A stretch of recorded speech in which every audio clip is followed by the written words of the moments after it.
Bonjour, la Bible dit dans Ésaïe 48 au verset 10, je t'ai mis au creuset, mais non pour retirer de l'argent.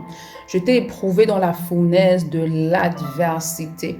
Parfois, lorsque un chrétien passe dans l'adversité par le feu, parfois on accuse souvent l'ennemi et pourtant le passage nous dit en fait que c'est Dieu qui éprouve. Il dit, je t'ai éprouvé dans la fournaise de l'adversité. C'est-à-dire que lorsque tu passes dans l'adversité, parfois ce n'est pas juste l'ennemi ou des combats, mais c'est vraiment Dieu qui veut t'éprouver. Il y a une différence entre l'épreuve et la tentation. La tentation a pour but de te faire tomber dans le péché, de te déconnecter de Dieu, tandis que l'épreuve a pour but de te rapprocher de Dieu et aussi pour but de te briser. Parce que lorsque tu passes par la fournaise ardente, alors le Seigneur va t'épurer, il va détruire en toi ce qui n'est pas de lui, afin que tu puisses grandir dans ta ressemblance de Christ. Donc face à l'épreuve, face à l'adversité, il est important que tu demandes dans la présence de Dieu et que tu demandes au Saint-Esprit de se révéler à toi par rapport à ce que Dieu veut faire au travers de toi, par rapport à ce qu'il veut travailler en toi. Parce que plus vite tu connais le but justement de ce par quoi tu passes, plus vite tu vas en sortir. C'est pourquoi ce matin, demande au Saint-Esprit de t'aider à sortir des murmures,